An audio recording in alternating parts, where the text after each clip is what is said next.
नमस्कार दोस्तों, स्वागत है आपका डिफेंस कंपास पर। दोस्तों अब वो दिन आ ही गया जिसका हम सभी को सालों का इंतजार था।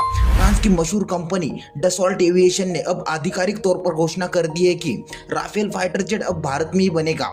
जी हाँ, ये वही राफेल है जिसने हमारी वायुसेना की ताकत को कई गुना बढ़ा दिया था और अब वही अत्याधुनिक फाइटर जेट भारत की धरती पर बनेगा मेक इन इंडिया के तहत। चैप्टर 1, फ्रांस का बड़ा ऐलान। फ्रांस के एम्बेसडर थीरी माथु ने खुद कहा है कि France is very eager not only to sell Rafale but to build Rafale in India. यानी अब फ्रांस सिर्फ राफेल बेचेगा नहीं बल्कि भारत में उसका निर्माण करेगा। यह फ्रांस की अब तक की पारंपरिक पॉलिसी से एक बड़ा बदलाव है, क्योंकि अब तक वह ज्यादातर अपने देश में ही हथियार बनाता रहा है। इस कदम से भारत के आत्मनिर्भर भारत मिशन को जबरदस्त बढ़ावा मिलेगा और देश में डिफेंस सेक्टर में नई इंडस्ट्री और रोजगार के हजारों अवसर खुलेंगे। चैप्टर 2, 114 राफेल का मेगा डील। अब बात करते इस डील के स्केल की। भारतीय वायुसेना ने सरकार को प्रस्ताव दिया है कि वो 114 नए राफेल फाइटर जेट खरीदे, जिसकी कुल कीमत करीब 2 लाख करोड़ रुपए यानी लगभग $23 बिलियन होगी। अगर ये डील पास होती है तो ये भारत के इतिहास की सबसे बड़ी डिफेंस डील होगी। इसमें लगभग 60% मैन्युफैक्चरिंग भारत में ही होगी, यानी ज्यादातर पार्ट, टेक्नोलॉजी और असेंबली अब सब हमारे देश में ही होगा। इस डील के बाद भारत के पास कुल 176 राफेल फाइटर जेट होंगे। 36 पहले से ही वायुसेना में है, 26 नेवी के लिए ऑर्डर किए जा चुके और 114 नए बनने वाले। इससे भारत फ्रांस के बाद दुनिया का सबसे बड़ा राफेल ऑपरेटर बन जाएगा। चैप्टर 3, भारत में मैन्युफैक्चरिंग कहाँ होगी। अब सवाल यह है कि ये जेट बनेंगे कहाँ। तो दोस्तों डसॉल्ट एविएशन ने इसके लिए भारत के 2 बड़े शहरों को चुना है।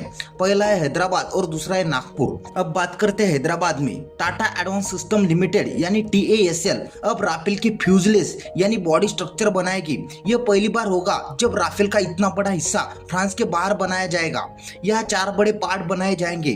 पहला रियर फ्यूजलेस, दूसरा सेंट्रल सेक्शन, तीसरा फ्रंट फ्यूजलेस और चौथा पूरा रियर सेक्शन। इस प्लांट से साल 2028 तक प्रोडक्शन शुरू होने की उम्मीद है और हर महीने 2 पूरी फ्यूजलेस यूनिट तैयार होगी। दूसरा है नागपुर में। डसॉल्ट रिलायंस एरोस्पेस लिमिटेड यानी DRAL अब फाइनल असेंबली करेगी। यह पहले से राफेल के कुछ हिस्से जैसे विंग्स और पैनल बन रहे हैं, लेकिन अब यह पूरे एयरक्राफ्ट असेंबल होंगे। यह हर महीने 2 जेट तैयार करने का लक्ष्य रखा गया है और खास बात यह है कि यही से न सिर्फ भारत की जरूरतें पूरी होगी बल्कि अन्य देशों को भी एक्सपोर्ट भी किया जाएगा। चैप्टर 4, इंजन मैन्युफैक्चरिंग और मेंटेनेंस हब। अब बात करते राफेल के डील की, यानी इसके इंजन की।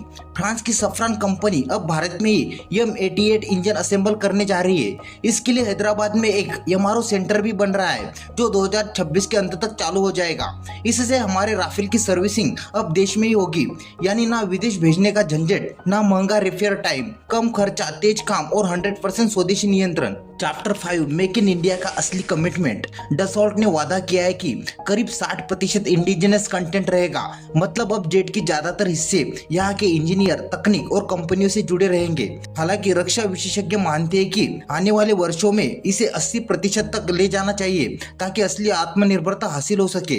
भारत सरकार ने भी साफ कहा है कि जो भी डिफेंस डील अब होगी वो सिर्फ कागजी लोकलाइजेशन पर नहीं बल्कि असली टेक्नोलॉजी ट्रांसफर और इंडियन मैन्युफैक्चरिंग पर आधारित होगी। चैप्टर 6, राफेल की ताकत। दोस्तों राफेल पहले अपने प्रदर्शन से खुद को साबित कर चुका है, चाहे वो बालाकोट स्ट्राइक हो या हाल ही में हुए ऑपरेशन सिंदूर।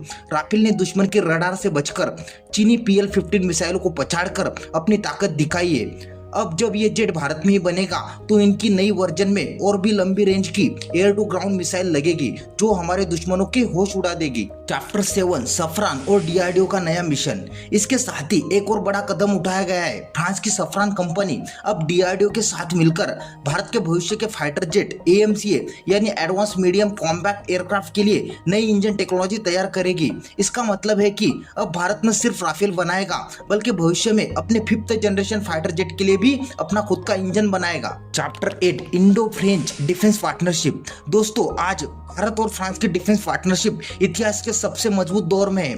साल 2019 से 2023 के बीच भारत के कुल डिफेंस इंपोर्ट में फ्रांस का हिस्सा करीब 33% रहा है, जो रूस के बाद दूसरे नंबर पे है। फ्रांस ने हमेशा भारत को एक भरोसेमंद पार्टनर माना है और अब राफेल इन इंडिया प्रोजेक्ट के साथ दोनों देशों के रिश्ते और मजबूत होने जा रहे हैं। तो दोस्तों आज के वीडियो में बस इतना ही। वीडियो अच्छा लगा तो प्लीज लाइक, शेयर और चैनल को सब्सक्राइब करना ना भूलें। मिलते इसी तरह के अगले एक और नए इन्फॉर्मेटिव वीडियो के साथ। Thank you for watching.